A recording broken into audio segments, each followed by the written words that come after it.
بسم اللہ الرحمن الرحیم۔ منہج کارپوریشن جدہ برائے پروڈکشن و ڈسٹریبیوشن آپ حضرات کی خدمت میں قصص الانبیاء کا مبارک سلسلہ پیش کرنے کی سعادت حاصل کر رہا ہے۔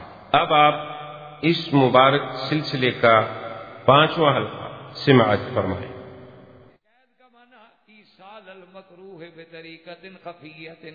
یعنی دشمن کو ایسے طریقے سے نقصان پہنچاؤ کہ اس کو پتہ نہ چلے۔ انہوں نے کہا جس دن تم جاؤ تو صحیح نہ نہیں ہوگے نا۔ اچھا، ان کو یقین تھا کہ بھئی ہمارے خدا ہیں، ان کو کون ہاتھ لگا سکتا۔ تو ایک دن ان کی سال میں عید ہوتی تھی، وہ باقاعدہ بڑی ان کا میلے رونق، بڑی عید، بڑا ذوق، بڑا شوق ہوتا تھا ان کو عید کا، اور اس میں سارے کے سارے بابل والے نکل جاتے تھے اور میدانوں میں جا کے اپنی عید مناتے تھے۔ وہ عید کا موقع جب آیا تو پوری قوم کے جو بڑے بڑے قبیلے کے سردار تھے وہ ابراہیم علیہ السلام کے پاس آئے۔ انہوں نے کہا دیکھیں آپ کا ہمارا مذہب کا جھگڑا تو ہے، لیکن ہم ہیں تو آخر ایک شہر کے رہنے والے، اور عید کا موقع ہے، ہماری خوشی میں بھی تو خدا کے بندے تم شریک ہوا کرو۔ ابراہیم علیہ السلام نے کہا کہ اچھا، آپ نے یوں غور کیا، فنظر نظرۃ فی النجوم فقال انی سقیم۔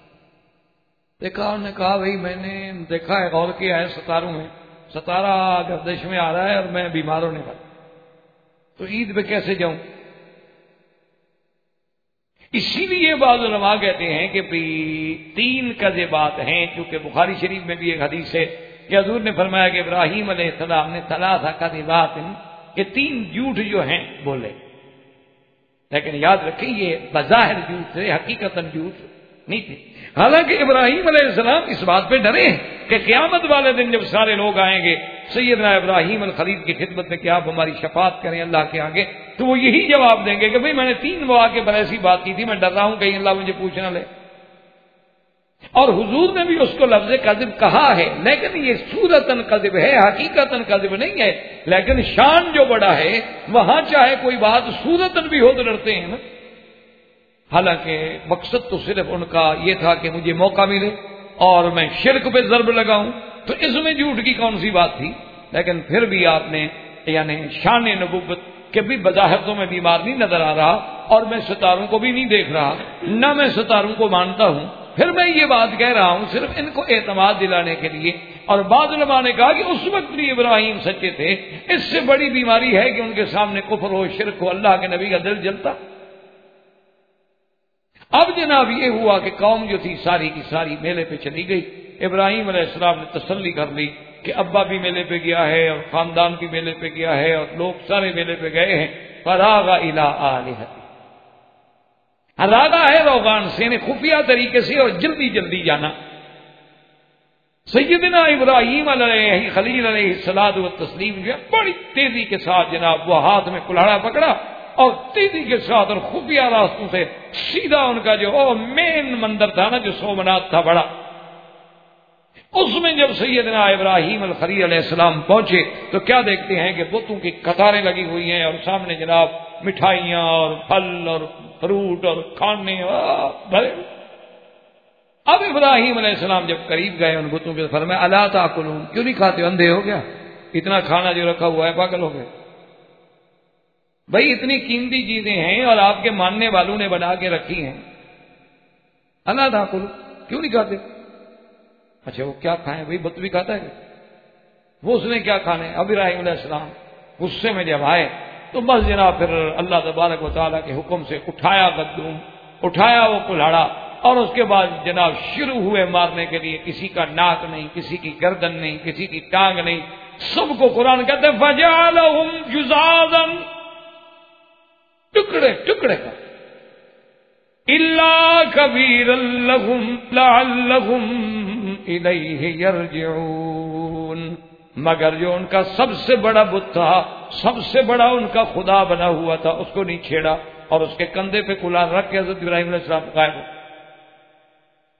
اب جناب میلے سے قوم جب واپس آئی، خوشیاں منا کے پکنک کر کے اپنے مجرے شجرے کرنے کے بعد جب آئے کہ چلو بھائی اب مندر میں جائیں، اپنے خداؤں کے آگے بھی تو جا کے اپنا شکر کریں، ان کے آگے جا کے زیارت کریں، تبرک حاصل کریں، اور وہ جو کھانا رکھ کے گئے تھے وہ بھی اٹھائیں تاکہ پھر ہم نے کھانا ہے برکت کے لیے۔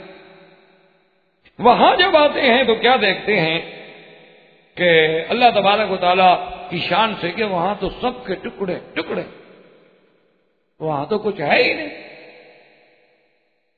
اب جناب سب جمع ہو گیا، انہوں نے دیکھا ادھر آؤ بھائی ادھر آؤ، دیکھا کمال ہو گیا، لا الہ، حد ہو گئی جی، حد ہو گئی ہمارے خداؤں کے ساتھ حد، یعنی تمہارے عقل پہ تمہیں حد نہیں ہو گئی کہ تم نے دیکھ لیا ہے کہ جن کو خدا سمجھتے وہ ٹوٹے ہوئے ہیں، اس نے توڑنے والے کو بھی نہیں پکڑا۔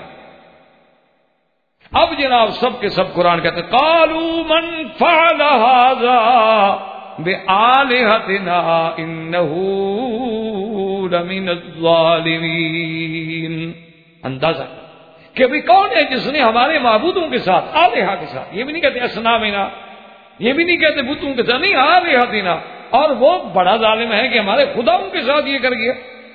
قالوا سمعنا فتى يذكرهم يقال له ابراہیم۔ اب جناب قوم کہنے لگی کہ ہم نے سنا ہے ایک نوجوان جس کا نام ابراہیم ہے، وہ ان کے بارے میں کہہ نہیں رہا تھا، اس دن سنا نہیں تھا، کہتا تھا میں ان کو ٹکروں گا، معلوم ہوتا ہے وہی ٹکر گیا ہمارے خدا، وہ ابراہیم سمینا فتى یذکرہم، ان کے بارے میں بات کرتا تھا نا، معلوم ہوتا ہے وہی ہے۔ قالوا فاتوا به علی اعین الناس لعلهم یشهدون۔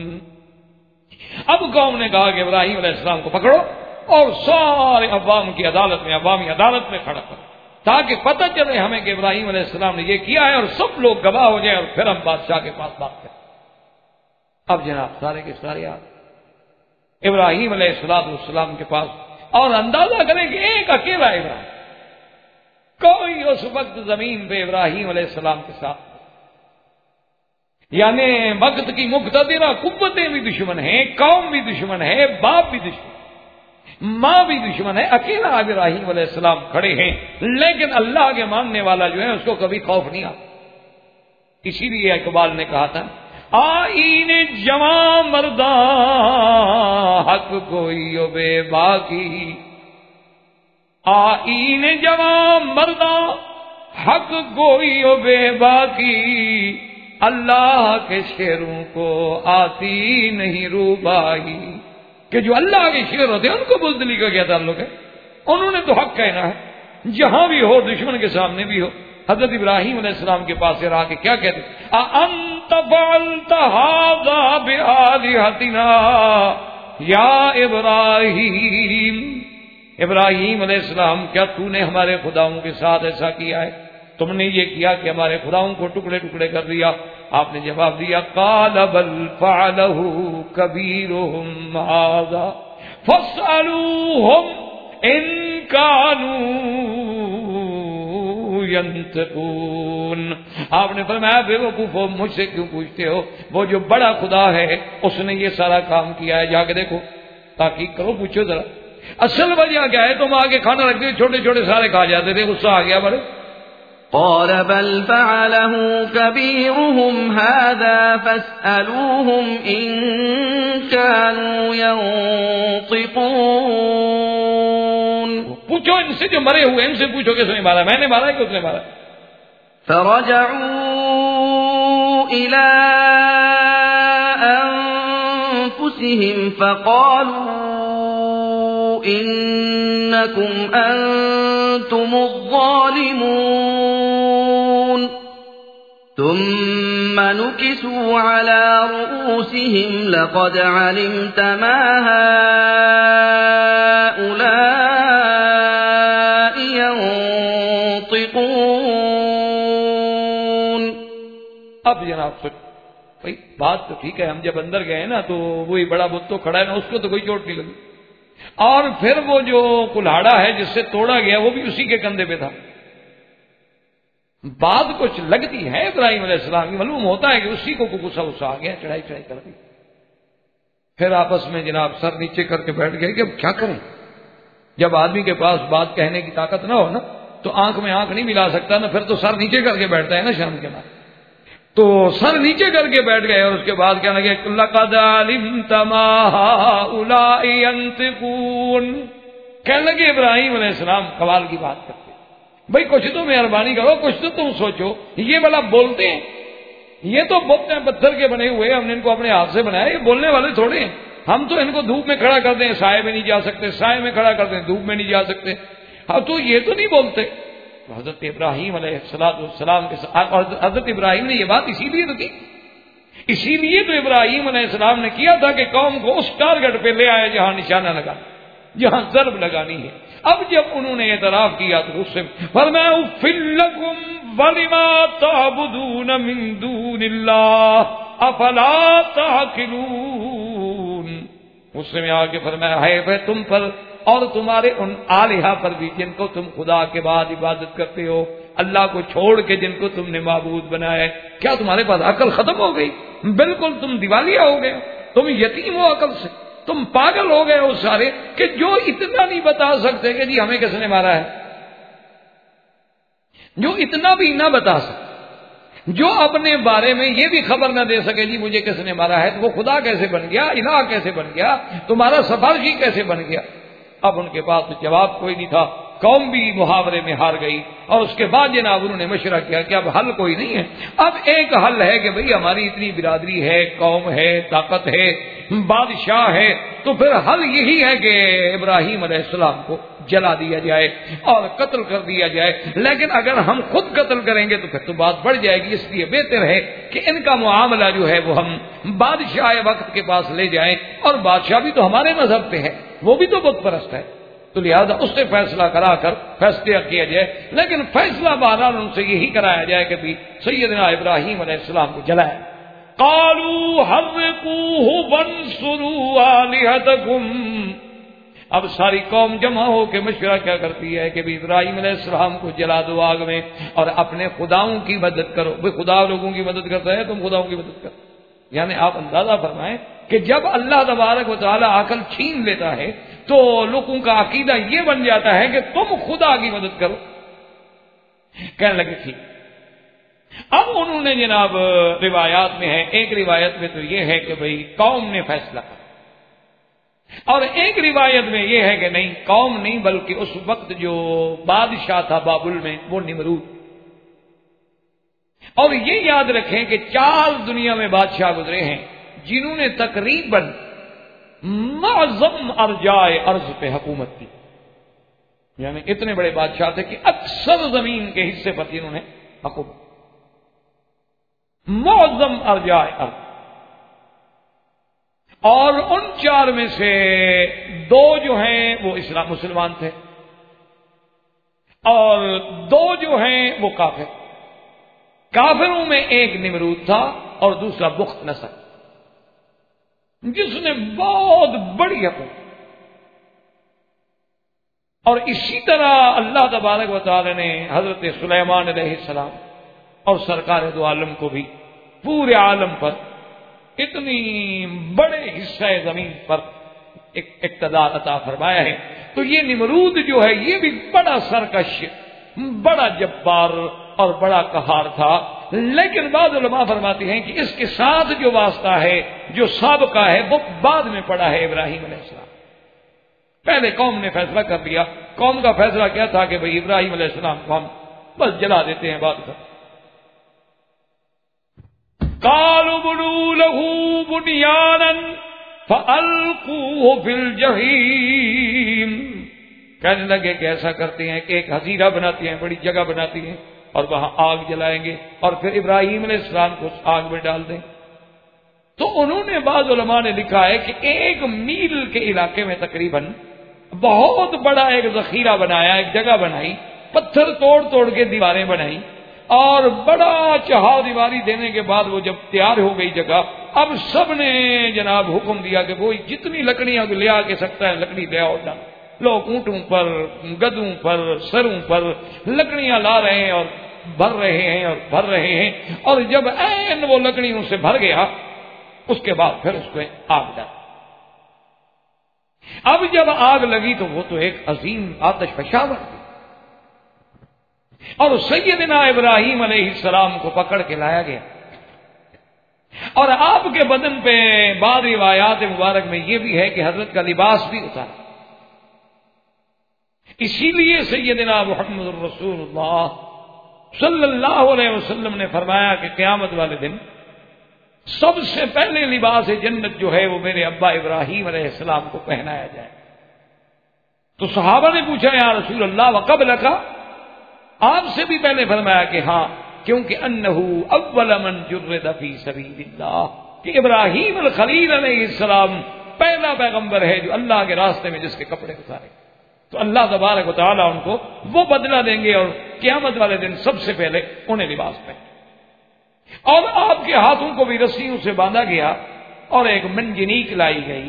منجنیک بناتے تھے کہ اس میں پتھر رکھ کے دور سے مارتے تھے قلعے کے دروازوں کو توڑنے کے لیے، دیواروں کو توڑنے کے لیے، کیونکہ وہ آگ اتنی بلند تھی نا کہ ابراہیم علیہ السلام کو پکڑ کے اندر ڈالنے کا ان جائے، اس لیے منجنیک میں بٹھا دیا. اللہ تبارک و تعالی کا فرشتہ ملک السحاب جو ہے، بادلوں پر جس کی ڈپٹی، اس نے عرض کیا کہ مولا کریم تیرا خلیل ہے اور تیرے نام پہ آگ میں ڈالا جا رہا ہے، مہربانی کرو مجھے حکم دے دو، ابھی بادل برسا دیتے ہیں، آگ ختم. اللہ نے فرمایا جاؤ، خلیل کی مدد کر سکتے ہو کرو. فرشتہ آیا اور اس نے آ کے عرض کیا کہ یا ابراہیم میں اللہ کا فرشتہ ہوں اور اللہ نے بھی مجھے اجازت دے دی ہے، میں اللہ کی اجازت کے بغیر تو آ نہیں سکتا، اگر آپ چاہیں تو ہم. فرمایا اما الیک فلا حاجت بی، مجھے آپ کی کوئی ضرورت نہیں، جاؤ اپنا کام کرو، تم اپنے باتوں شادوں کرو، مجھے نہیں. حتیٰ کہ روایات میں ہے کہ جبریل علیہ السلام آئے، انہوں نے کہا کہ ابراہیم الخلیل مہربانی کریں مجھے بتائیں حکم نے. فرمایا تیرے پاس مجھے کوئی کام نہیں، کوئی غرض نہیں. یہ ہے مقام کہ ساری دنیا اللہ کے فرشتے ہیں، زندہ موجود ہیں، اللہ کے حکم سے آ رہے ہیں، لیکن اللہ کا نبی غیر سے مدد لینا نہیں چاہتا. ایاک نعبد و ایاک نستعین. اب جناب جب جبریل علیہ السلام نے دیکھا کہ اللہ کا خلیل تو پھر وہ بھی اپنے محبت میں ہیں، تو انہوں نے کہا کہ اچھا چپ کر کے جو اللہ کے بندے بیٹھے ہوئے ابھی تمہیں آگ میں ڈال دیں گے، چلو خدا کو تو پکارو، اللہ سے تو مانگو، وہ تو منع نہیں. ابراہیم علیہ السلام کتابوں میں آتا ہے کہ مسکرائے اور فرمایا خلیل، یہ جبرائیل، یہ جو کچھ ہو رہا ہے، آگ جلائی جا رہی ہے، مجھے ڈالا جا رہا ہے، یہ اللہ جانتے ہیں یا اللہ کو کہنے کی ضرورت ہے؟ انہوں نے کہا اللہ جانتے ہیں. جانتے ہیں تو پھر کہنے کی کیا؟ اگر وہ ہمیں جلانے پہ راضی ہیں تو ہم بھی جلنے پہ راضی ہیں. اگر ہمارے جلنے پہ اللہ راضی ہے، خوش ہے، ٹھیک ہے، ہم بھی تو جلنے کے لیے تیار بیٹھے. تو صرف ابراہیم علیہ السلام نے کیا کہا جو حضور صلی اللہ علیہ وسلم نے فرمایا ہے کہ لما القیا فی النار ابراہیم ماذا قال حسبنا اللہ ونعم الوکیل. بس مجھے میرا اللہ کا. اور یہی وہ کلمہ ہے جو جنگ احد میں صحابہ نے کہا، یہی وہ کلمہ ہے جو سیدہ عائشہ نے کہا، یہی وہ کلمہ ہے جو انبیاء علیہ السلام کی زبان سے نکلا. اس لیے علماء نے اس پہ بڑی کتابیں لکھی ہیں حسبنا اللہ ونعم الوکیل کے فوائد. اب انہوں نے جناب منجنیک میں بٹھایا اور منجنیک کے ذریعے حضرت ابراہیم علیہ السلام کو آگ میں ڈالا. اب حضرت ابراہیم علیہ السلام کا وجود مبارک جو ہے آگ سے نہیں قریب پہنچا. حکم قلنا یا نار کونی بردن وسلاما علی ابراہیم. اللہ نے حکم دیا کہ آگ ٹھنڈی ہو جا، اور حضرت ابن عباس فرماتے ہیں کہ اگر اللہ سلام نہ فرماتے تو آگ اتنی ٹھنڈی ہو جاتی کہ پھر حضرت ابراہیم علیہ السلام کو ٹھنڈ کی تکلیف پہنچتی. فرمایا بردن وسلاما علی ابراہیم. مفسرین نے لکھا ہے کہ اس آگ نے صرف ان رسیوں کو تو جلا دیا جو رسیاں بندھی ہوئی تھیں، لیکن آپ کے بدن کو نہیں چھوا. جنت کے لباس آ گئے، جنت کے کھانے آ گئے. ابراہیم علیہ السلام اندر بیٹھے ہوئے کھا رہے ہیں. علماء نے لکھا ہے کہ آخر بات ہے، آخر بات ہے، چاہے کافر ہو، ماں ہیں باہر کھڑے ہیں، آپ قوم کے سامنے کہہ بھی نہیں سکتے کہ ہمیں دکھ ہے، لیکن حیران کھڑے ہیں. اللہ تبارک و تعالی نے حکم دیا ملائکہ کو کہ اس آگ کے اندر یہ پیدا کر دو، پردہ ہٹا دو، دیکھنے دو آذر کو، اپنے بیٹے کا حال دیکھ لے کہ ابراہیم کس حال میں بیٹھی ہیں. جب ان کی نظر پڑی تو کہتے ہیں نعم الرب رب ابراہیم. کہتے ہیں بیٹا ابراہیم رب تو تیرا ہے، بس ہم تو ایسے بتوں کے چکر میں پڑے ہوئے ہیں، اصل رب تو بھائی تیرا رب ہے، زبان سے مجبوراً نکل. اور اس کے بعد اب آگ جناب باہر جل رہی ہے، اندر ابراہیم السلام. اور حضرت ابراہیم فرماتی ہیں اطیب عیشن عندی کہ سب سے میرے بہترین لذت میں جو دن گزرے وہ تھے جب میں معراج میں تھا. یہ معراج تھا ان کا آگ کے اندر. فرماتی ہے وہ راحت و انعام کے دن تھے. اللہ پاک نے اس کے بعد انتظام فرمایا. اور یہ بھی حدیث میں ہے کہ جب آگ جلائی جا رہی تھی تو چھوٹے چھوٹے پرندے بھی آ کے پانی چونچ سے ڈالتے کہ آگ بجھ جائے. الا البزغہ، یہ جو جسے آپ کلی کہتے ہیں، یہ جو ہے یہ پھونک مارتی تھی کہ آگ جلے. اسی لیے حکم ہے کہ اس کو مارا جائے کہ اس نے اپنی عداوت کا اظہار کیا تھا. بخاری شریف میں یہ حدیث مبارک موجود ہے. اور جناب اس کے بعد اللہ نے ایسا انتظام کیا کہ کئی دن تک تو اب آگ ہے نا جی، وہ جل جائے، ٹھنڈی ہو جائے، راستہ بنے. اور لوگ دیکھ رہے ہیں ابراہیم علیہ السلام نظر آ رہے ہیں لیکن یہ تو اندر جا نہیں سکتے، آگ ہے. اور جب آگ ٹھنڈی ہو گئی ابراہیم سے اٹھ کے باہر آ گیا، السلام علیکم. کیا کہتے انہوں نے کہا کہ جب ہم نے اتنا زور لگا لیا تو اس کے باوجود بھی ہم ابراہیم علیہ السلام کو نقصان نہیں پہنچا سکے، تو اب کیا کریں؟ تو اس کے بعد پھر ابراہیم علیہ السلام کا واسطہ جو ہے نمرود سے پڑتا ہے. زندگی تو بات باقی انشاءاللہ. وما علینا الا البلاغ. برادران اسلام، واجب الاحترام بزرگوں، دوستوں، بھائیوں، عزیز نوجوانوں، اس دروس کا قصص قرآن یا قصص الانبیاء علیہم الصلاۃ والسلام کا سلسلہ رمضان المبارک اور اس کے بعد موسم حج کی مصروفیات کی وجہ سے منقطع رہا. اور آج محرم الحرام کی 11 تاریخ کو الحمدللہ آپ کی اس مسجد میں اور ڈاکٹرز فورم میں آج پھر اسی سلسلے کے دروس کی ابتدا ہو رہی ہے. اللہ تبارک و تعالی سے دعا فرمائیں کہ جیسے آپ لوگوں کو، ہمارے ڈاکٹر صاحبان کو اور ان کے ساتھیوں کو یہ سعادت نصیب ہوئی کہ ان کی محنتوں سے ان کے پروگراموں میں سیرت النبی کی تکمیل ہو گئی. اب اللہ تبارک و تعالی اپنی رحمت سے اور اپنے فضل سے ہمیں توفیق بخشیں کہ ہم قصص الانبیاء علیہم الصلاۃ والسلام کے سلسلے کو بھی پایۂ تکمیل تک پہنچا سکیں. وما توفیقی الا باللہ علیہ توکل، کیونکہ اس کے علاوہ کسی کی طاقت. اللہ تبارک و تعالیٰ کے قرآن مقدس کے قصص جو ہیں، قصص الانبیاء علیہم الصلاۃ والتسلیم، ان کی بہت بڑی اہمیت. یہ دنیا کے تاریخی قصوں کی طرح نہیں، اور نہ ہی ان کا اسلوب جو ہے وہ قصے کا اسلوب ہے. آپ نے مختلف قصص پڑھے ہوں گے. یہ قرآن کے قصے جو ہیں، ایک تو حقائق اور دوسرا ان میں مواعظ و عبر ہے، اور تیسرا یہ قصص الانبیاء جو ہیں اللہ کے قرآن میں، یہ سرکار دو عالم کی نبوت اور صداقت کی دلیل اور تائید ہے. اور چوتھا اس میں ہمارے لیے ایک بہت بڑا درس عبرت ہے. اور پھر امت رسول اللہ صلی اللہ علیہ وسلم کے لیے سابقہ امتوں کے احوال، ان کے صفات، ان کے کردار، اس میں ایک بہت بڑا درس. اور سب سے بڑی چیز جو ہے وہ صداقت سیدنا محمد رسول اللہ صلی اللہ علیہ وسلم کی سب سے بڑی دلیل. کیونکہ ایک نبی عربی، ایک النبی الامی جو سرزمین حرم اور مکہ مکرمہ جیسی بے آب و گیا جگہ میں پیدا ہوئے، جہاں پانی بھی نہیں، آبادی بھی نہیں، وہاں آپ کیا سمجھ سکتے ہیں کہ کتنے مدارس اور یونیورسٹیاں ہوں. لیکن وہ نبی امی جس نے عبداللہ کے گھر میں، بی بی آمنہ کے گھر میں پرورش ولادت ہوئی اور عبد المطلب کی گود میں پرورش پائی، اور ابی طالب کی کفالت میں آپ نے ابتدائی زندگی کا حصہ گزارا، اور قبیلہ بنو سعد میں آپ کی نجات ہوئی، اور کسی استاد کو نہیں دیکھا، کسی مدرس کو نہیں دیکھا، کسی مدرسے کو نہیں دیکھا، کبھی کسی کتاب کو چھوا تک نہیں. یعنی اللہ نے خود قرآن میں یہ بات فرمائی ہے کہ ما کنت تدری مل کتاب ولا الایمان، کہ میرے محبوب آپ کو تو یہ بھی علم نہیں تھا کہ کتاب کیا چیز ہے اور ایمان کے مبادی و تفاصیل کیا ہیں۔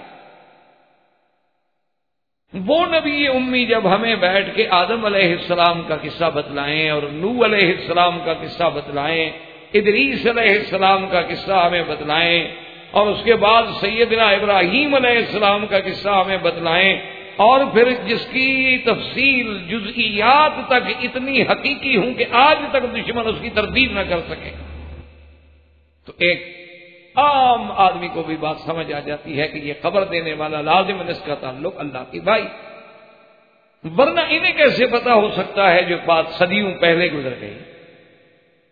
تو اس لیے قصص انبیاء علیہ السلام جو ہیں ان میں ایک بہت بڑی جو چیز ہے، وہ سب سے بڑی وہ گواہی ہے، وہ شہادت ہے، وہ دلالت ہے ہمارے محبوب خدا محبوب دو عالم سیدنا محمد مصطفیٰ صلی اللہ علیہ وسلم کی نبوت اور رسالت۔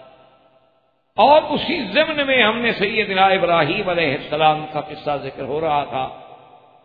سیدنا ابراہیم علیہ السلام کے قصے کی آپ اہمیت کا اسی سے اندازہ لگائیں کہ اللہ نے قرآن میں 25 سورتوں میں سیدنا ابراہیم الخلیل کا قصہ ذکر فرمایا ہے، اور تقریباً 73 آیات، یعنی اندازہ کریں کہ یہ قصہ کتنا اہم ہے۔ اور ابراہیم الخلیل علیہ السلام کی ذات مبارک اتنی بڑی اہم ہے کہ ہر جماعت، یعنی آپ اندازہ کریں کہ یہودی عیسائیوں کو نہیں مانتے، عیسیٰ علیہ السلام کو نہیں مانتے، عیسائی یہودی کو نہیں مانتے، مشرکین دونوں کو نہیں مانتے، مسلمان تینوں کو نہیں مانتے، لیکن ان سب کے باوجود ابراہیم علیہ السلام کے ساتھ نسبت کا دعویٰ سب رکھتے ہیں۔ یعنی یہودیوں کو بھی یہ دعویٰ ہے کہ ہم تو ملت ابراہیمی پر، ہمارا دین دین ابراہیمی ہے۔ اسی طرح عیسائیت کو بھی یہ دعویٰ ہے کہ ہمارا دین دین ابراہیمی ہے، مسیحی بھی یہی کہتے ہیں، نصرانی بھی یہی کہتے ہیں۔ اور لطف کی بات تو یہ ہے کہ مشرکین مکہ، ان کا بھی یہ دعویٰ ہے کہ بھی ہم تو بالکل خالص ملت ابراہیم پہ ہیں، بلکہ ہم تو ابراہیم علیہ السلام کے کعبے کے مجاور ہیں۔ اور مسلمانوں کا تو ویسے ایک سچا دعویٰ ہے کہ ہم ملت ابراہیم پہ ہیں۔ تو یعنی اسی سے آپ اندازہ لگائیں کہ اللہ تبارک و تعالی نے ابراہیم علیہ السلام کو کتنی بڑی عظمت بخشی تھی کہ ہر جماعت ایک دوسرے کی نفی کر رہی ہے لیکن اپنے آپ کو ابراہیم علیہ السلام کے ساتھ جوڑنا چاہتی۔ اسی لیے قرآن پاک نے اس بارے میں بھی باقاعدہ وضاحت فرمائی اور یہود و نصارہ کی بھی ترتیب فرمائی کہ ما کان ابراہیم یہودیا ولا نصرانیا ولکن کان حنیفا مسلما وما کان من المشرکین ان اولی الناس بابراہیم الذین اتبعوہ ھذا النبی والذین۔ اللہ نے فرمایا کہ ابراہیم علیہ السلام قطعاً یہودیت پہ نہیں، ابراہیم علیہ السلام قطعاً نصرانیت پہ نہیں، ابراہیم علیہ السلام قطعاً مشرکین سے نہیں، بلکہ اگر سچ پوچھتے ہو تو ابراہیم علیہ السلام کا پیروکار اور ملت ابراہیمی پہ چلنے والا اگر کوئی ہے تو محمد مصطفیٰ صلی اللہ علیہ وسلم اس کے ساتھ ایمان لانے والے۔ لیکن اسی سے آپ اندازہ لگائیں مقام ابراہیم الخلیل علیہ السلام کا کہ ہر جماعت، ہر آدمی، ہر ملت اپنے آپ کو اسی ملت سے جوڑ رہی۔ تو اس لیے بھی حضرت ابراہیم علیہ السلام کی عظمت اور ابراہیم علیہ السلام کے واقعے کی اہمیت جو ہے وہ اور بڑھ جائے۔ اور اسی طرح آپ اندازہ فرمائیں کہ اللہ تبارک و تعالی نے جس گھر کو، جس کعبہ کو قبلہ بنا دیا، مرجع خلائق بنا دیا، اور ساری کائنات کا مسلمان وہ مشرق میں ہے، مغرب میں ہے، شمال میں ہے، جنوب میں ہے، فضا میں ہے، وہ بر میں ہے، بحر میں ہے، کسی بھی جگہ ہے، لیکن اپنے نماز کی توجہ کدھر کرے گا؟ قبلے کی طرف۔ اور مسلمان آپ اندازہ فرما لیں کہ دنیا کے کسی کونے میں ہو، چاہے وہ فرض پڑھ رہا ہو، وہ واجب ادا کر رہا ہو، وہ سنت پڑھ رہا ہو، وہ تہجد پڑھ رہا ہو، وہ اشراق پڑھ رہا ہو، وہ مطلق نوافل پڑھ رہا ہو، ہر نماز میں جہاں سرکار دو جہاں پہ صلاۃ و سلام بھیجیں گے وہاں سیدنا ابراہیم کا بھی ذکر آئے کہ اللہم صلی علی محمد وعلی آل محمد کما صلیت علی ابراہیم وعلی آل ابراہیم فی العالمین انک حمید مجید. تو سیدنا ابراہیم علیہ السلام کا بھی ذکر. اور اسی طرح آپ یہاں رہتے ہیں الحمدللہ، آپ کو سرزمین حرم میں اللہ نے رہنے کی سعادت بخشی.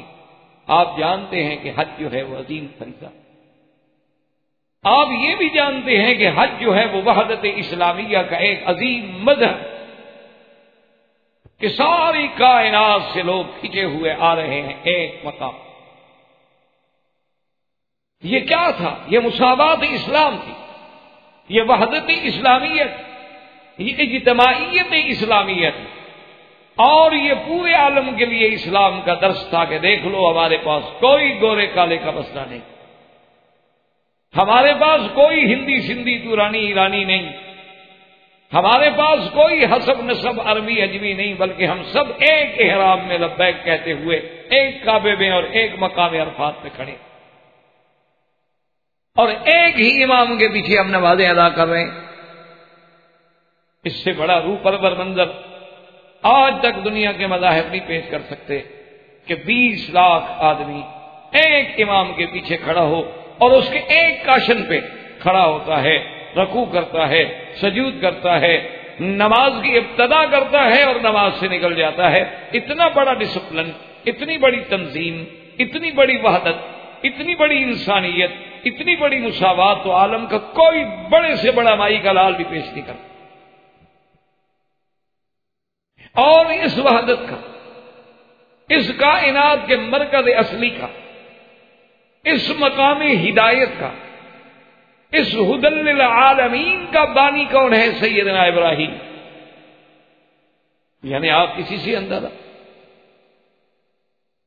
اور بلکہ اسی پہ انتہا نہیں، سرکار دو عالم تاجدار حرم سیدنا محمد رسول اللہ صلی اللہ علیہ وسلم نے فرمایا کہ جب مجھے معراج کی رات میں نے 7ویں آسمان پہ ایک گھر دیکھا، اور اس کے ساتھ میں نے ایک ایسا خوبصورت آدمی بیٹھا ہوا دیکھا جس کی سفید داڑھی تھی اور داڑھی مبارک میں سینے تک بھری ہوئی تھی، اور آپ نے فرمایا کہ اس کی شکل کا یوں اندازہ لگا لو کہ میرے ساتھ ملتی تھی. تو میں نے جب جبریل علیہ السلام سے پوچھا کہ یہ کون سا گھر ہے، تو انہوں نے کہا کہ یہ بیت المعمور ہے، یہ آسمانوں میں اللہ کا کعبہ ہے، جیسے زمین میں کعبہ ہے یہ آسمانوں میں کعبہ ہے. تو میں نے کہا یہ کون بزرگ ہے؟ انہوں نے کہا ابو کا ابراہیم، یہ آپ کے ابا حضرت ابراہیم علیہ السلام ہے. آپ آگے بڑھیں اور اپنے ابے کو سلام.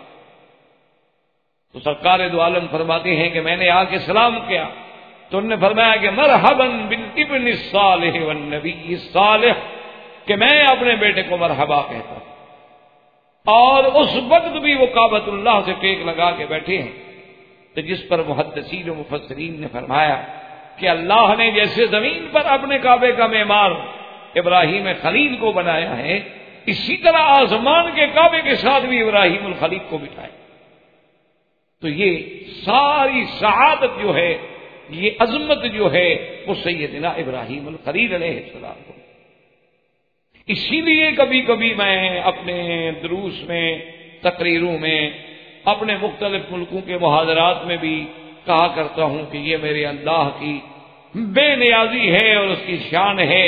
تو نوازنے پہ آئے تو نواز لے زمانہ، تو جو کریم ٹھہرا تیرے کرم کا کیا ٹھکانہ، کہ جب آپ نے اس سرزمین کو عظمت دینی تھی تو یہاں خلیل اللہ کا ڈیرا لگوا دیا، اور اگر آپ نے مدینہ منورہ کو عظمتوں سے ہم کنار کرنا تھا تو وہاں حبیب اللہ کو بٹھا دیا.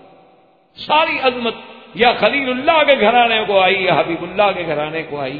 اور ان دونوں کا تعلق پھر کس سے ہے کہ حبیب اللہ جو ہیں وہ بھی تو اولاد خلیل اللہ علیہ الصلوۃ والتسلیم.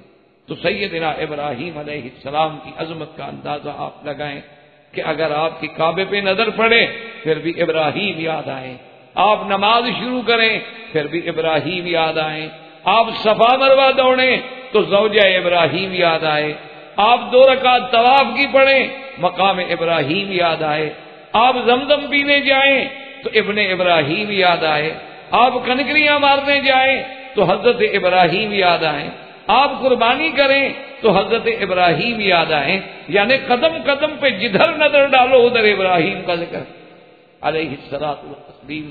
اللہ نے آپ کو اتنی بڑی عظمت، اتنی بڑی شان دی، اور اسی لیے آپ کے صفات بھی عظیم۔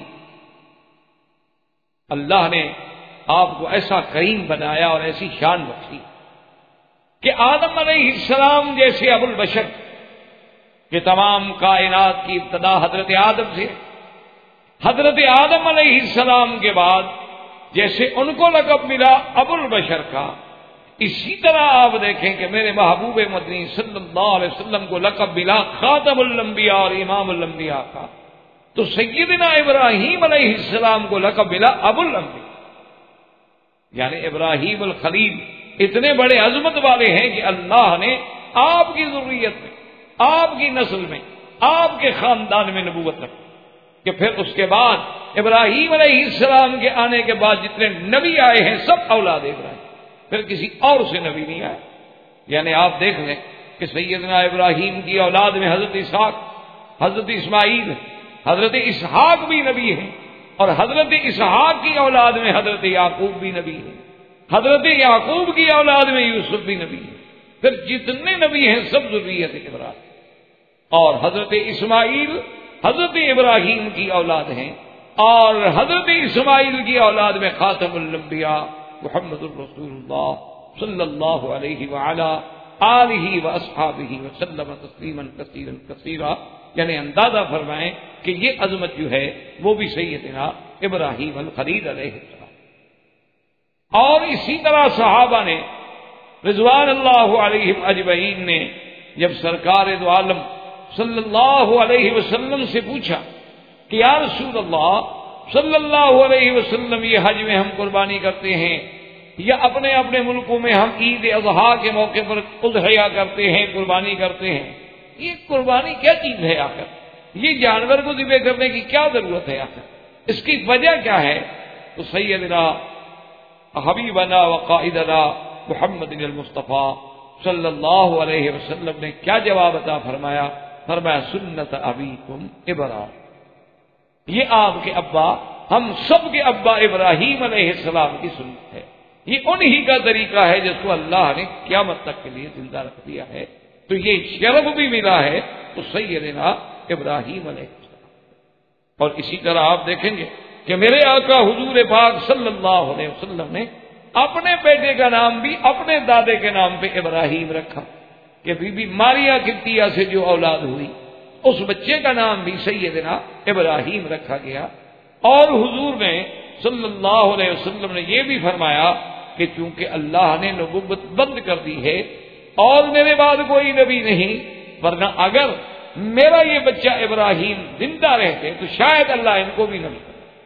یعنی حضرت ابراہیم علیہ السلام کی عظمت کا اندازہ اسی سے آ۔ اور اس کے بعد آپ کے کرم کا یہ عالم تھا، آپ کی صفت کرم کا یہ عالم تھا کہ باقاعدہ کتابوں میں اور روایات میں یہ بات موجود ہے کہ ابراہیم علیہ السلام کبھی اکیلا کھانا نہیں، یعنی ان کی یہ عادت تھی کہ جب تک گھر میں کوئی مہمان نہ آ جائے، کوئی دوست نہ آ جائے، کھانا نہیں کھانا۔ یعنی اگر اتفاق سے کبھی مہمان نہیں آتا تھا تو آپ فرماتے بھی روزہ رکھ لیتے، آج مہمان تو ہے کوئی نہیں، لہذا اکیلا کھانے کے بجائے بہتر ہے کہ ہم روزے سے رہ جائیں، پھر افطار پانی سے فرما لیتے کہ بھی مہمان تو ہے کوئی نہیں۔ تو اس لیے آپ کے کرم کا یہ عالم اور سخاوت کا یہ عالم۔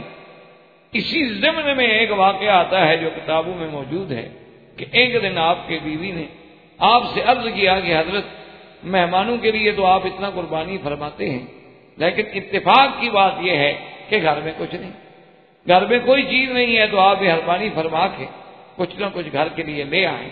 تو آپ نے سواری لی اور بوریاں اٹھائیں اور بوریاں اٹھا کے چل پڑے، اور وہ دور تھا کافر بادشاہ کا۔ اب کافر بادشاہ نے ابراہیم علیہ السلام کو کیا آٹا دینا تھا یا گندم دینی تھی، تو حضرت ابراہیم علیہ السلام کھا لی۔ وہاں گئے، انہوں نے انکار کر دیا کہ جی ہم سب کو بیچیں گے لیکن آپ کو نہیں بیچیں۔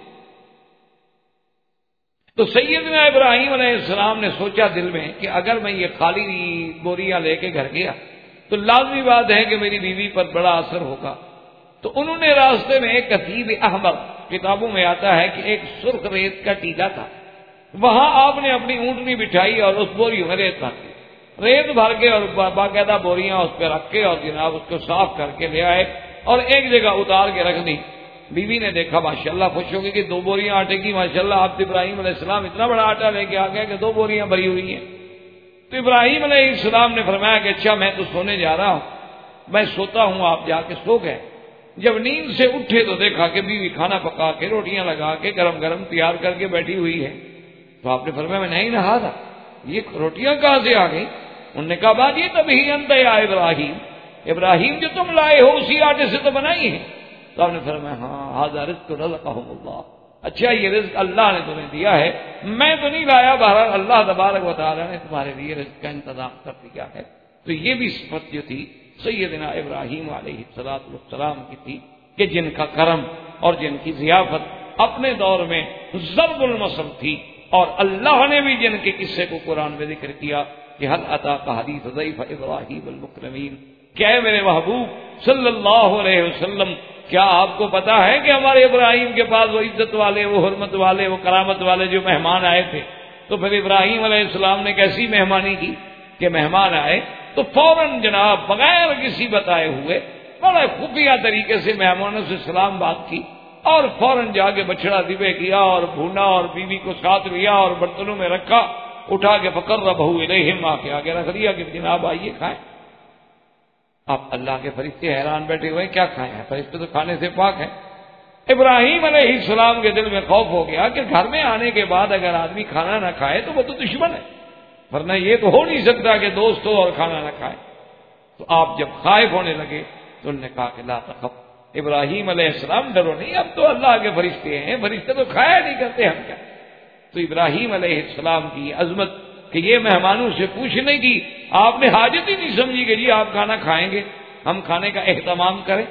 اسی لیے علماء نے یہ سنت ابراہیم نکالا ہے کہ گھر میں آنے والے سے آپ کبھی نہ پوچھیں کہ آپ نے کھانا ہے، آپ نے پینا ہے، آپ کیا پسند فرمائیں گے، آپ کیا، جو اللہ نے دیا ہے چپ کر کے وہاں حاضر پیش کر دیں.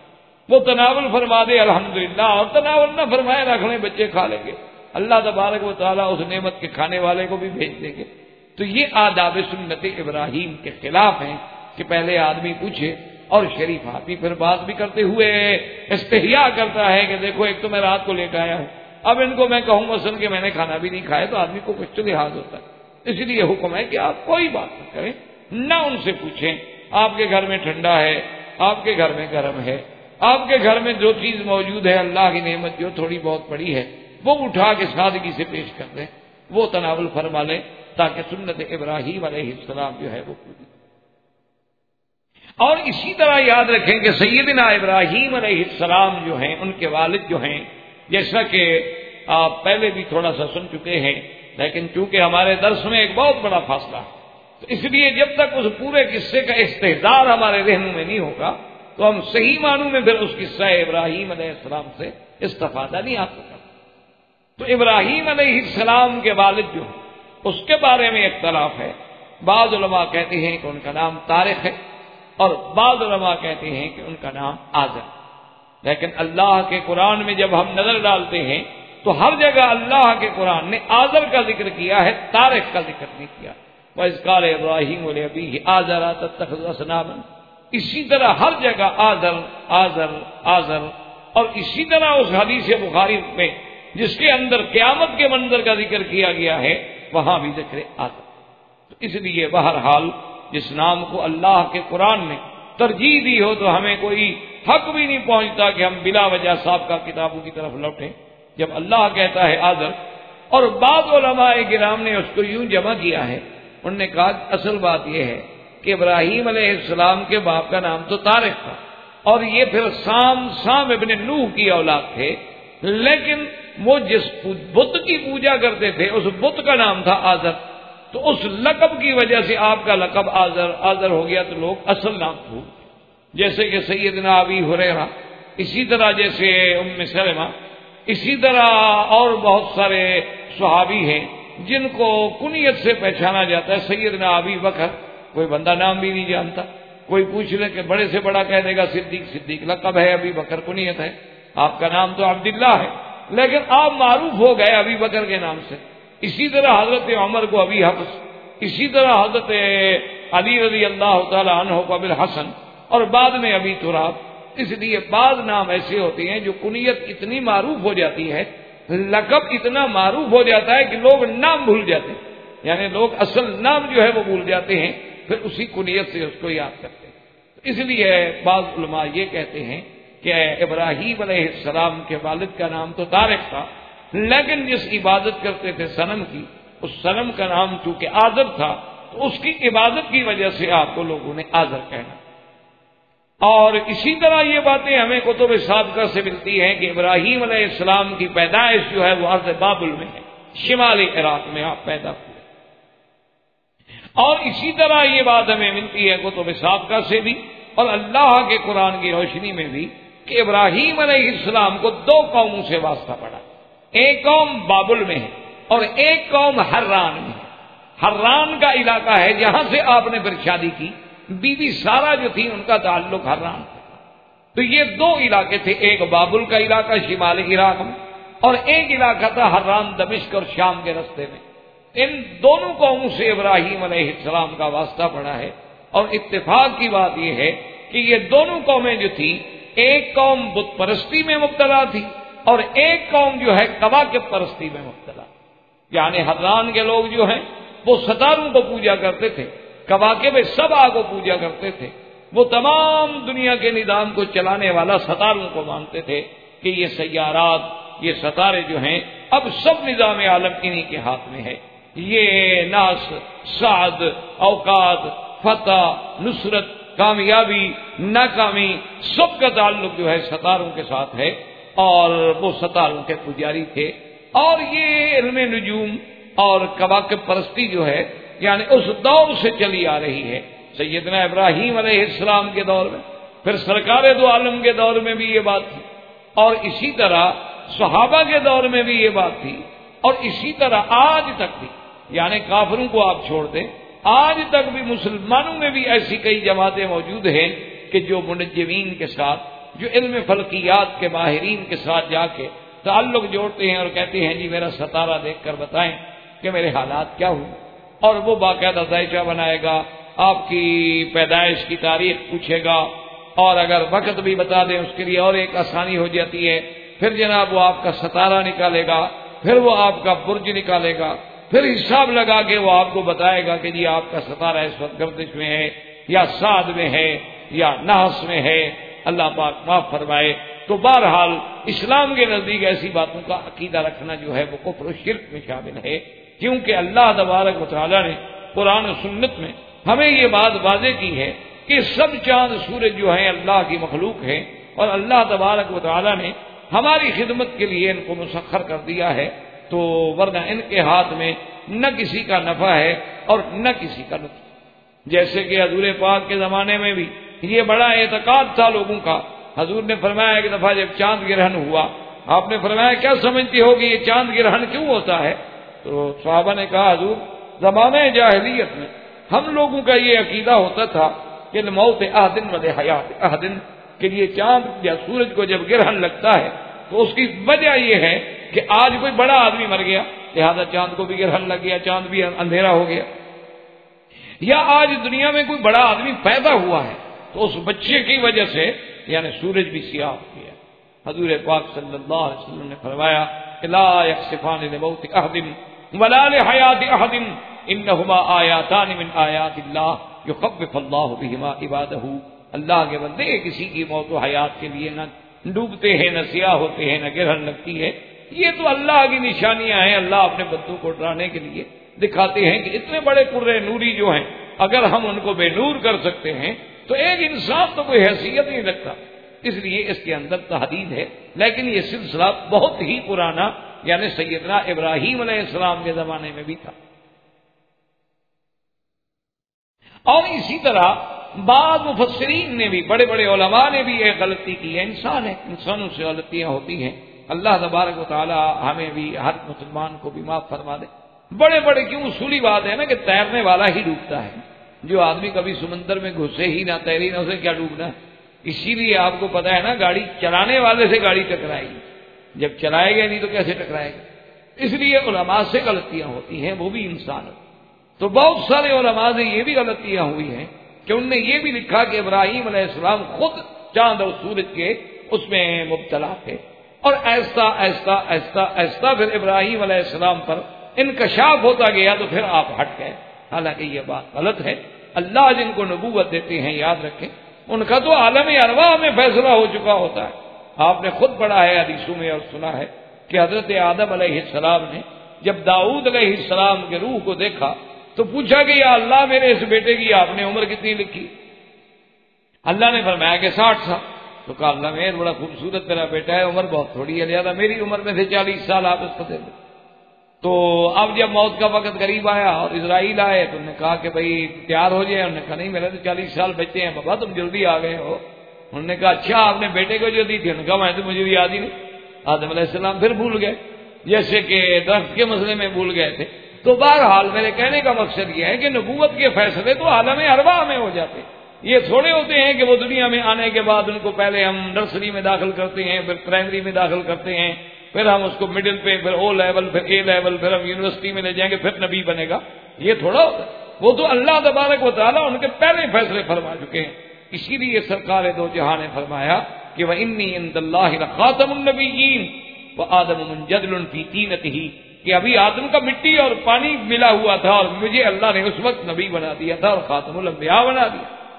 اس لیے ہمیشہ یہ بات جو ہے، اور قرآن ابراہیم کے بارے میں تو خود کہتا ہے کہ وَلَقَدْ آتَيْنَا إِبْرَاهِيمَ رُشْدَهُ مِنْ قَبْلُ وَكُنَّا بِهِ عَالِمِينَ، کہ ہم نے ابراہیم کو پہلے سے ہدایت دے دی تھی، پہلے سے ہم نے ان کو رشد عطا فرما دیا تھا۔ یہ نہیں تھا کہ آدم علیہ السلام ابراہیم علیہ السلام آہستہ آہستہ آئیں، تو یہ ایک دھوکہ ہے۔ اصل وہ دھوکہ کیوں لگا ہے کہ ابراہیم علیہ السلام کا ایک مناظرانہ رنگ ہے، ہر آدمی کا ایک مناظرانہ رنگ کا ایک انداز ہوتا ہے۔ جیسے کہ ایک دفعہ ایک بہت بڑا شیعہ کا مناظر تھا، اس کا مناظرہ ہو رہا تھا کہ اہل سنت والجماعت عالم کے ساتھ، اور مناظرہ اس بات پہ ہو رہا تھا کہ بھئی حضرت سیدنا ابی بکر صدیق رضی اللہ تعالی عنہ نے حضور صلی اللہ علیہ وسلم کی وراثت جو تھی اس میں ایک بہت بڑا علاقہ تھا جس کا نام فدق تھا، خیبر کے علاقے میں، اور وہ فدق جو تھا تو لازمی بات ہے کہ میراث تھا حضور کا، اور بی بی فاطمہ الزہرا کو سیدنا ابی بکر صدیق رضی اللہ تعالی عنہ نے آپ کا میراث جو تھا فدق وہ نہ دیا، اور بی بی صاحبہ نے آ کر درخواست دی، بی بی صاحبہ نے طلب کیا، لیکن حضرت صدیق انکار کر گئے، فغضبت فاطمہ، اور بی بی فاطمہ جو ہے وہ ناراض ہو۔ تو اسی سے وہ شیعہ پھر بڑی دور لگاتے ہیں کہ دیکھو جی ایک تو اللہ کے نبی کا میراث نہ دینا، حضور کی بیٹی کو محروم کر دینا، میراث کا غصب کر لینا، پھر بی بی فاطمہ کو ناراض کر دینا، اور جس پہ بی بی فاطمہ ناراض ہو جائیں اللہ کا نبی ناراض ہو گئے، اللہ کا نبی ناراض ہو تو خدا ناراض ہو گیا، تو پھر ابو بکر کی خلافت کیسے بچی؟ یعنی پھر وہ اس کو اپنا رنگ لیتے ہیں نا، سغرا کبرا تو پھر خود بناتے ہیں نا، پھر بات تو خود بنانی ہوتی ہے نا۔ تو وہ جو مناظر تھے عالم اہل سنت کے، وہ جب مناظرہ کر رہے تو اسی پہ شیعہ بڑا زور دے رہا تھا، تو انہوں نے بڑے پیار سے پوچھا کہ اچھا میرے بھائی کمال ہے، سیدہ فاطمہ الزہرا نے درخواست دی اور باقاعدہ معروض پیش کیا اور ابو بکر نے انکار کر دی۔ انہوں نے کہا ہاں جناب یہی تو کتابوں میں لکھا ہوا ہے نا کہ طلبت فاطمہ، بی بی فاطمہ نے مانگا، بی بی فاطمہ نے درخواست دی، تو اسی پہ انہوں نے بڑا زور دیا، اچھا یہ تمہاری کتابوں میں بھی ہے؟ ہاں یہ ہماری کتابوں میں ہے، سنی کی کتابوں میں بھی ہے۔ اچھا بھائی کون سی کتاب؟ جی اچھا۔ جب اس پہ وہ بالکل پکا ہو گیا تو وہ تو خوش ہو گیا شیعہ مناظر کے بھی، اہل سنت کا مناظر تو بالکل خود ہار رہا ہے، وہ تو خود مجھ سے وہی بات کہلوا رہا ہے جو میں کہنا چاہتا ہوں۔ جب بالکل پکا ہو گیا تو انہوں نے فرمایا کہ حضرت ذرا ایک بات کا جواب دے دیں کہ بی بی فاطمہ الزہرا ابو بکر سے کیوں مانگنے آئی تھی فدق؟ اگر ابو بکر خلیفہ نہیں تھا تو درخواست دینے کا کیا مطلب؟ درخواست تو کورٹ میں دی جاتی ہے نا جس کے پاس کوئی اقتدار ہو، تو ابھی بھی فاطمہ نے خلیفہ مانا تو درخواست دیا، تو کہو درخواست دی نہیں۔ اگر آپ کہتے ہیں کہ درخواست دی ہے تو پھر خلیفہ مانا ہے، جب خلیفہ مان لیا تو آگے فیصلہ کریں گے نا کہ خلیفے کا فیصلہ درست تھا یا غلط تھا، یہ فیصلہ الگ ہے۔ پہلے یہ بات تو مانو نا کہ بی بی صاحبہ نے درخواست دی تو خلیفہ سمجھ کے دی یا سمجھ کے دی؟ اب شیعہ کو پتا ہوگا کہ یہ تو الٹا مجھے پھنسا رہا تھا مولوی صاحب، میں تو خوش ہو رہا تھا کہ میری بات کر رہا، وہ تو میں تو الجھا ہے پاؤں یار کا خود زلف دراز میں، وہ تو خود پھنس گیا ادھر، اب نہ آگے نکل سکے نہ پیچھے، کیسے کہہ کے درخواست دی تھی بھی دی ہے تو وہ خلیفہ ہیں۔ انہوں نے کہا یار تمہارے ملک کے پرائم منسٹر، تمہارے ملک کے صدر جو ہیں وہ چاہیں تو کسی کو جگیریں دے دیں، چاہیں تو کسی کو پلاٹ الاٹ کر دیں، چاہے تو کسی کی جائیدادیں ضبط کر دیں، نبی کے خلیفے کو یار 4 کھجوریں روکنے کا حق بھی نہیں تھا، کیا کل کی بات کرو۔ بہرحال درخواست تو دی تھی نا اس نے، تو اس لیے اصل بات قرآن یہ کہتا ہے کہ ابراہیم علیہ السلام نے بھی اپنی قوم سے ایک اسی انداز میں مناظرہ کیا کہ وہ سورج کے پجاری تھے۔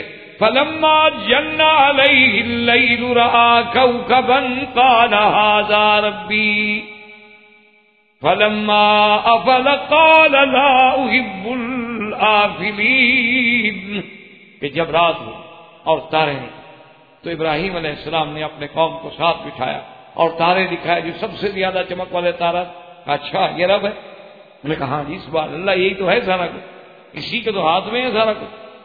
تھوڑی دیر گزر گئی تو جب جناب رات ڈھلتی گئی تارے چھپتے گئے، غائب ہوتے گئے، جب غائب ہونے کا خدا کدھر گیا؟ خدا ڈوب گیا؟ انہوں نے کہا جی ہاں ڈوب تو جاتا ہے۔ انہوں نے کہا یار ڈوب جاتا ہے تو خدا کیسے ہو سکتا ہے؟ کیونکہ ہمیں کام پڑے وہ ڈوبا ہوا ہو۔ اچھا خدا ہوا، ہم اب کھڑے رہے نا کہ خدا بھی یہاں نکلے تو ہم درخواست پیش کریں، وہ تو خود ڈوب گیا۔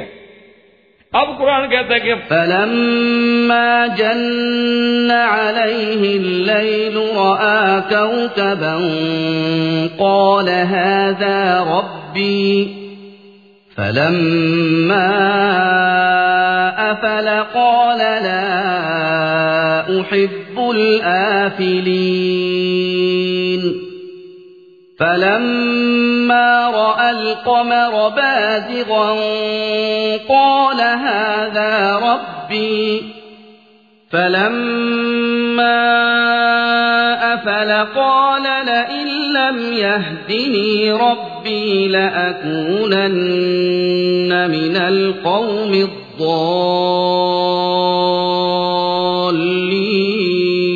الضالين۔ اب رات ہوئی، چاند، تو حضرت ابراہیم علیہ السلام نے فرمایا اچھا یہ رب؟ نے کہا جی یہ رب ہے، یہ تو بالکل پکا رب ہے، دیکھا ساری دنیا کو روشنی دے رہا۔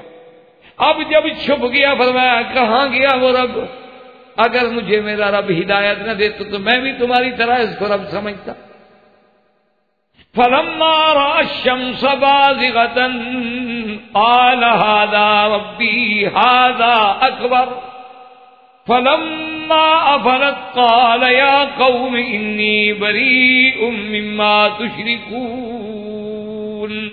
اب جناب جب دن ہوا اور سورج نکلا، سورج پوری آب و تاب کے ساتھ جب نکلا اور آپ نے دیکھا فرمایا اچھا مانا یہ ہے کہ یہ تو پھر سب سے بڑا خدا ہوا نا، تارے سے بھی، زہرہ سے بھی، چاند سے بھی۔ انہوں نے کہا ہاں یہ تو اب جب اب شام ہونے لگی تو حضرت سورج صاحب بھی ڈوبنے لگ گئے، پیلے ہو گئے، رنگ بگڑ گیا، اب غروب ہو رہا ہے۔ جب گئے تو انہوں نے فرمایا کہ کیا کہہ رہے ہیں یہ ہے تمہارے خدا؟ انی بریء مما تشرکون، خبردار میں تم سے اور تمہارے شرک سے بری۔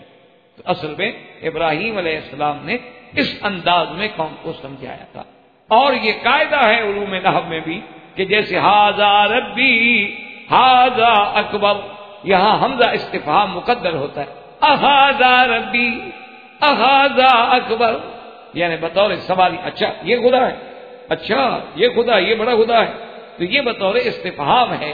یہ نہیں کہ ابراہیم علیہ السلام پہلے ستاروں کو مانتے تھے، ان کو خدا سمجھتے تھے، پھر اللہ میاں نے سمجھ دی اور پھر آہستہ آہستہ آہستہ آہستہ بت پرستی سے تدریجی طور پر نکلتے آئے۔ نا، اللہ کے پیغمبر جو ہیں، اللہ کے نبی کی تو شان بڑی ہے، میرے مدنی کے تو صحابہ سیدنا صدیق، سیدنا علی رضوان اللہ علیہ اجمعین نے کفر کے زمانے میں بھی کبھی بت کو سجدہ نہیں کیا۔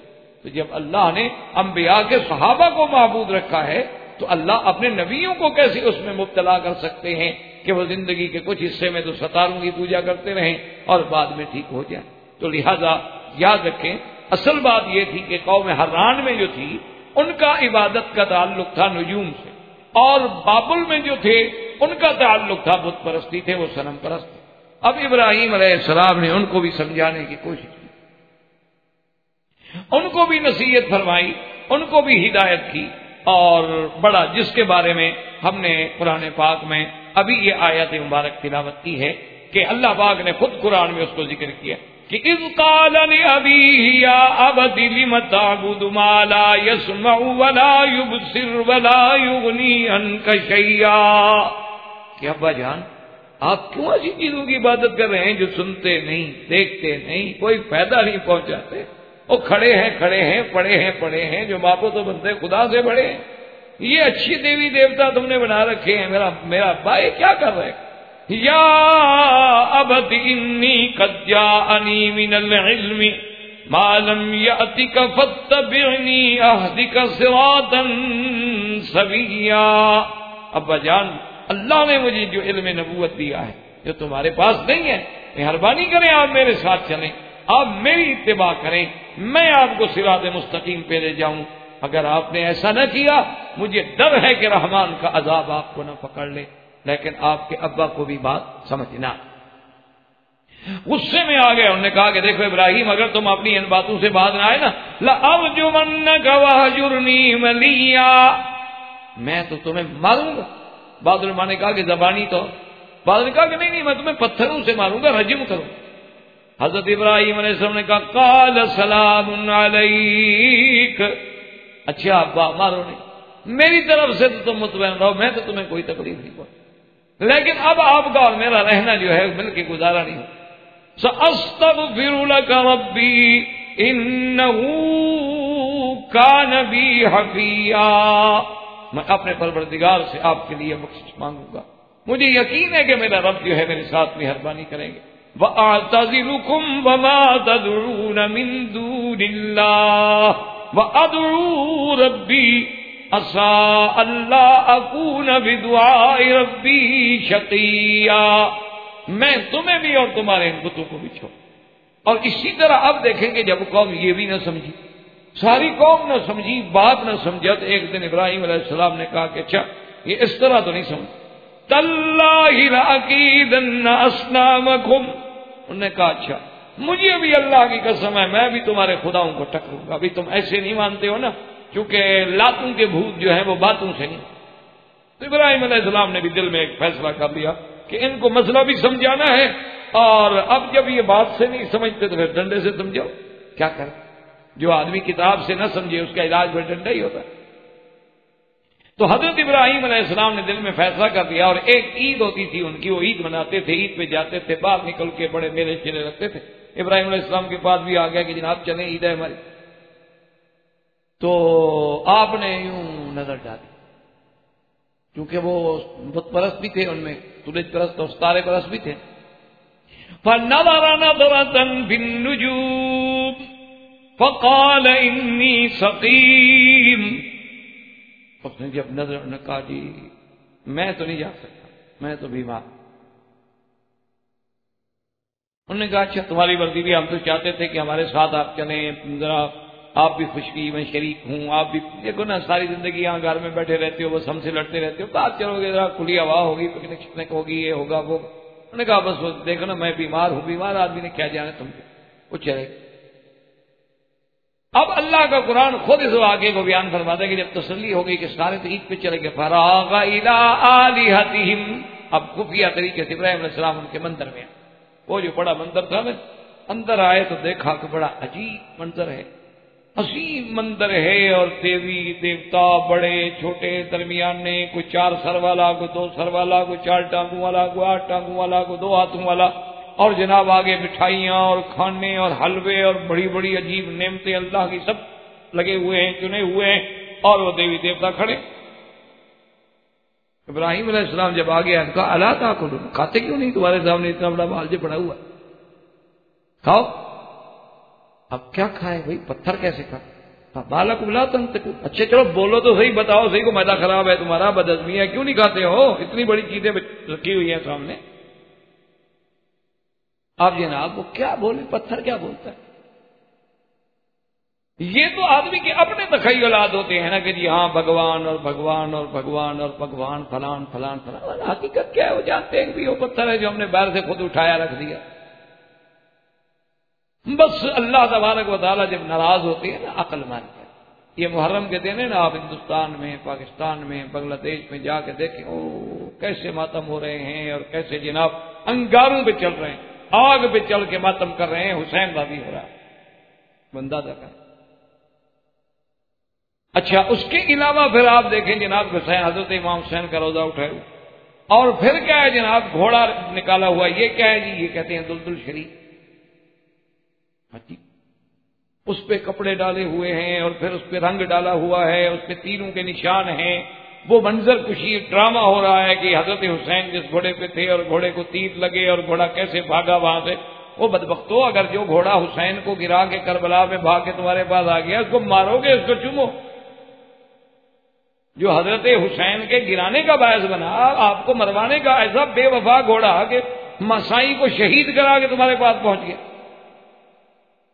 اچھا پھر ہر شہر میں نیا گھوڑا ہے، تو حضرت حسین والا کون سا ہے؟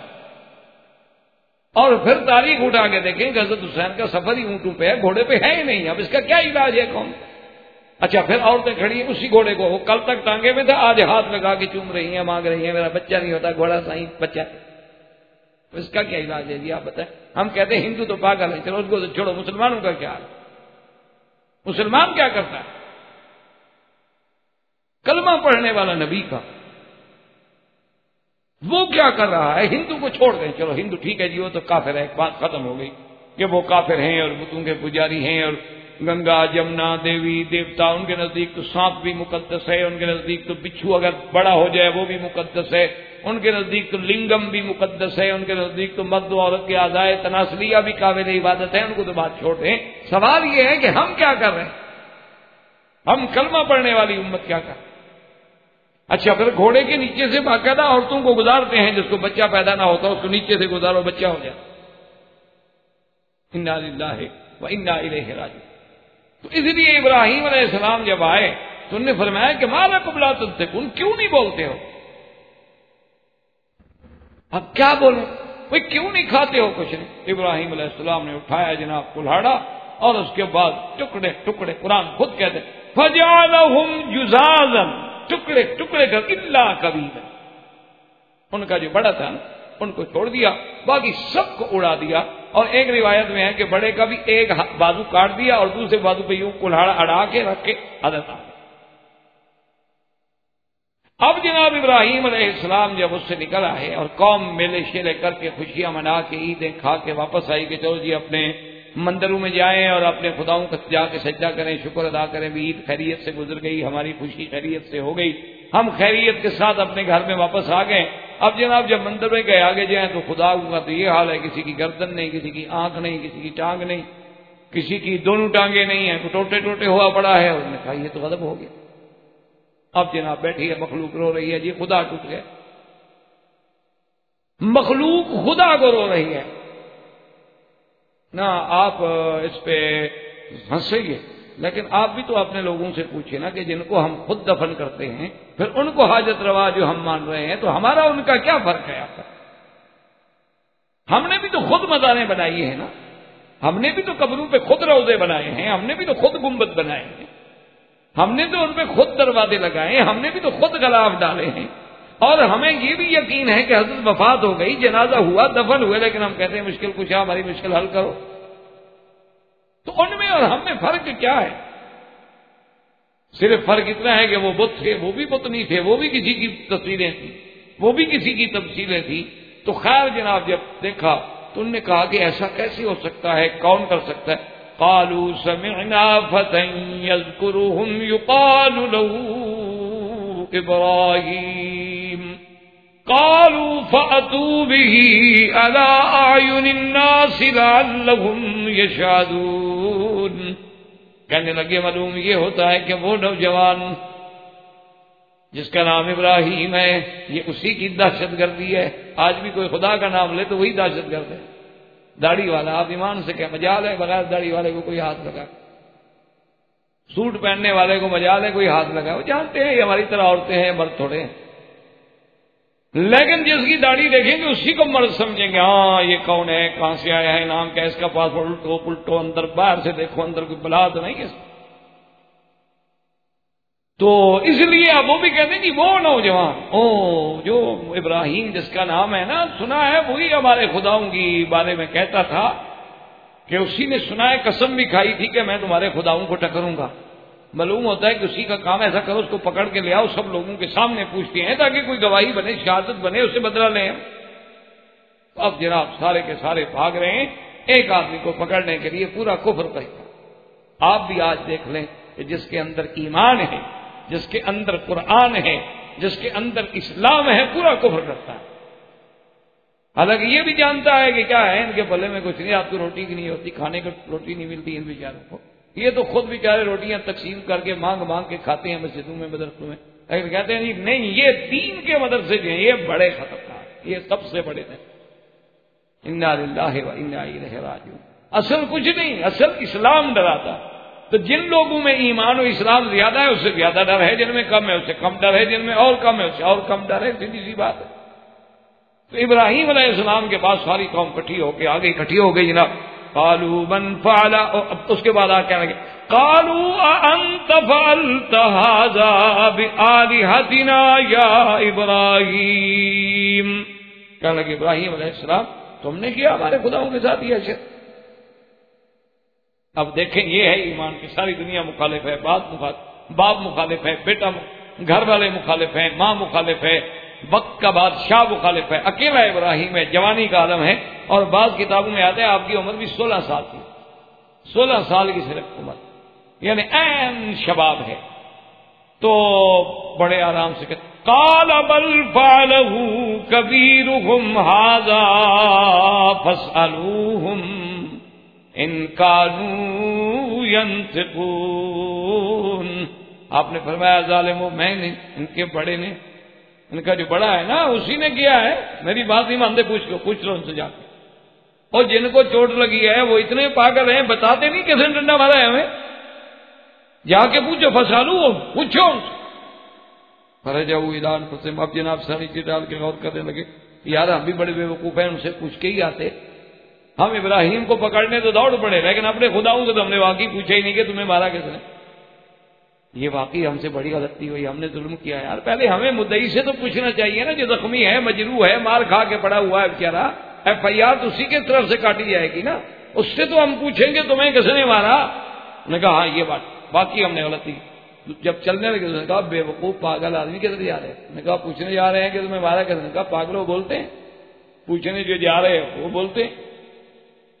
میں کہا ہاں یہ بات بھی ٹھیک ہے، بولتے تھے، یہ بات بھی آپ ٹھیک کہتے ہیں کہ بولتے تھے۔ تو نے کہا اب کیا؟ انہوں نے کہا ہاں دیکھو یہ ساری ابراہیم علیہ السلام کی چلا، ایک تو ہمارے خداؤں کو مار دیا، اور پھر ہمیں بے وقوف بنا کے کہتا ہے ان سے پوچھو، بھلا وہ بولتے ہیں، وہ تو بولتے ہی نہیں، پوچھیں کیسے ہم؟ دیکھو ہمیں بے وقوف بھی بناتا ہے، ہمارے خداؤں کو بھی مارتا ہے اور ہمیں بے وقوف بھی بناتا ہے۔ اور ابراہیم علیہ السلام نے تو یہ سارا مجمع اسی لیے تو لگایا تھا کہ آج مجھے اللہ کی توحید پیش کرنے کا موقع ملا، اسی لیے تو انہوں نے یہ بات قبول کی تھی کہ کسی طرح یہ ظالم کٹھے تو ہوں، میری بات تو سنیں۔ اب جناب جب سب کٹھے ہو گئے تو انہوں نے کہا کہ ابراہیم علیہ السلام ہم ان سے کیسے پوچھیں، یہ تو بولتے نہیں ہیں، چلتے نہیں ہیں، اٹھتے نہیں ہیں، یہ کیسے بتا سکتے؟ سیدنا ابراہیم جلال میں فرمایا اف لکم ولما تعبدون من دون اللہ افلا تعقلون، فرمایا ہے تم پر، اف ہے تم پہ، تف ہے تم پہ اور تمہارے ان خداؤں پہ، وہ ظالموں جو یہ نہیں بتا سکتے کہ مجھے کس نے مارا ہے، تمہارے وہ خدا کیسے بن سکتے؟ وہ تمہاری آگے سفارشی کیسے بن سکتے ہیں؟ وہ تمہارے حاجت روا کیسے بن سکتے ہیں؟ تو معلوم ہوتا ہے تم عقل سے فارغ ہو۔ اب ناکام ہو گئے، کیا مقابلہ کریں؟ اس کے بعد بادشاہ کو جا کے شکایت کی، کیا بینا بیٹھ گئی؟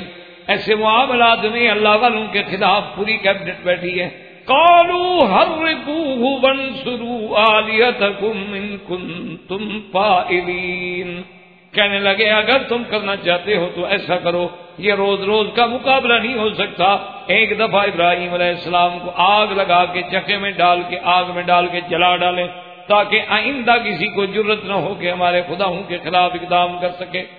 تو مفسرین نے لکھا ہے کہ انہوں نے ایک ارض سلبہ میں خشک بنجر زمین میں 1 میل ضرب 1 میل یعنی 1 مربع میل کے اندر ایک الاؤ روشن کیا, آگ ڈالی. اور عقیدت کا یہ عالم تھا کہ کسی بچہ کسی کا بیمار ہو تو منت مانتی تھی کہ میرا بچہ ٹھیک ہو جائے, میں 2 اونٹ لکڑی دوں گی ابراہیم کو جلانے کے. یعنی اندازہ کریں اس وقت بھی منتوں کا ہی عالم, جاہلوں کا ہی عالم تھا منتیں ماننا. اور اسی لیے سرکار دو عالم صلی اللہ علیہ وسلم نے فرمایا کہ اللہ نے جتنے جانور پیدا کیے, پرندے پیدا کیے, سب نے اس آگ کو بجھانے کی کوشش کی الا البزغہ, مگر یہ بزغہ جو ہے یہ کلڑی جسے آپ کہتے ہیں, یہ کان ینفخو, یہ آگ کو بڑھانے کے لیے پھونکے مارتی تھی کہ آگ بڑھ جائے. اس لیے حضور نے حکم دیا کہ اس کا قتل کرنا جو ہے وہ ضروری ہے, کہ جس کو بھی نظر آئے اس کو مار ڈالو. کہ یہ ابراہیم علیہ السلام کے آگ جلانے کے لیے آپ دیواروں پہ دیکھتے ہیں رات کو دن کو چڑھ کے پھرتی ہیں, بڑی بڑی ہوتی ہیں چھوٹی ہوتی ہیں, تو اس کو عربی میں کہتے ہیں وزغہ. تو اس وزغہ, اچھا ویسے بھی یہ بڑی گندی زہریلی بلا چیز ہے, کسی برتن سے گزر جائے, کھانے پہ گزر جائے, کھانے میں گر جائے تو یہ بڑی زہریلی اور نامراد نقصان دہ چیز ہے. تو یہ وہ جانور ہے تمام جانوروں سے کہ جس نے سیدنا ابراہیم علیہ السلام کے خلاف آگ کو بھڑکانے کی کوشش کی, باقی سب نے بجھانے کی کوشش. تو سیدنا ابراہیم علیہ السلام کو آگ میں ڈالنے کے لیے لے آئے. اب 1 مربع میل میں آگ جل رہی ہو تو قریب کون جائے بھائی, قریب جانے کی طاقت کس کو؟ تو اب کیا کریں, تو ایک منجنیق بنا کے لے آئے. تو یہ سب سے پہلے منجنیق جو ایجاد ہوئی ہے تو وہ زمانے ابراہیم میں ہوئی, اور منجنیق بنانے والے کا نام تھا ہیزن. اس نے یہ منجنیق بنائی تھی کہ ابراہیم علیہ السلام کو اس میں بٹھا دے, اس کو رسی باندھ دیتے ہیں اور رسی کے ساتھ ایسے جھولا جھلائیں گے اور پھر نیچے والی رسیاں جو کھینچیں گے تو الٹ کے ابراہیم علیہ السلام دور سے آگ میں جا پڑے. تو ابراہیم علیہ السلام کو اس منجنیق میں بٹھایا گیا اور آپ کا لباس اتارا گیا, آپ کو بغیر کپڑوں کے. اسی لیے سرکار دو جہاں محبوب دو عالم نے فرمایا کہ قیامت والے دن سب سے پہلے اللہ تبارک و تعالی میرے ابا ابراہیم علیہ السلام کو حلہ پہنائیں گے جنت کا. صحابہ نے پوچھا کہ یا رسول اللہ اس کی کیا وجہ ہے؟ فرمایا کہ اللہ کی توحید کے لیے سب سے پہلے کپڑے میرے ابا کے اتارے گئے, اس لیے اللہ بدلہ دیں گے قیامت والے دن کہ ساری دنیا کھڑی رہے لیکن پہلے لباس ابراہیم کو پہنایا جائے.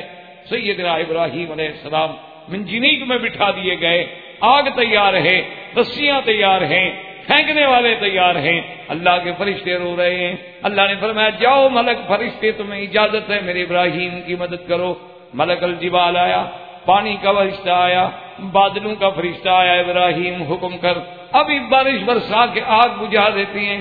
فرمایا اما الیک فلا حاجت لی, مجھے تمہاری کوئی غرض نہیں, مجھے تمہاری کوئی تمنا نہیں. حضرت جبریل علیہ السلام آئے, انہوں نے کہا ابراہیم مجھے حکم کرو میں اس آگ کو اٹھا کے کافروں پہ ڈال دوں. فرمایا اما الیک فلا, تیری بھی مجھے کوئی حاجت نہیں. اس نے کہا ابراہیم اتنا تو کرو, اپنے خدا سے تو مانگو, تم تو چپ کر کے بیٹھے ہوئے ہو. ابراہیم علیہ السلام نے کہا جبرائیل مجھے ایک بات بتاؤ, کیا یہ سب کچھ جو ہو رہا ہے میرے مولا کے علم میں ہے یا علم میں نہیں ہے؟ جبریل نے کہا کہ سب اللہ کے علم میں ہے. فرمایا جب وہ جانتے ہیں تو پھر مانگنے کا کیا فائدہ ہے؟ اگر وہ ہمارے جلانے پہ راضی ہیں تو خلیل بھی جلنے پہ راضی ہے. میں اپنے اللہ کے فیصلے سے انکار نہیں کر سکتا. اس لیے اللہ تبارک و تعالی نے فوراً حکم دیا جب خلیل کو ڈالا گیا, قلنا یا نار کونی بردن وسلاما علی ابراہیم وما علینا الا البلاغ وصلی اللہ تعالی علی خیر خلقہ سیدنا محمد وعلی آلہ وصحبہ اجمعین. احباب کرام, اس کے بعد اب آپ اس مبارک سلسلے کی CD نمبر 6 سماعت فرمائیں.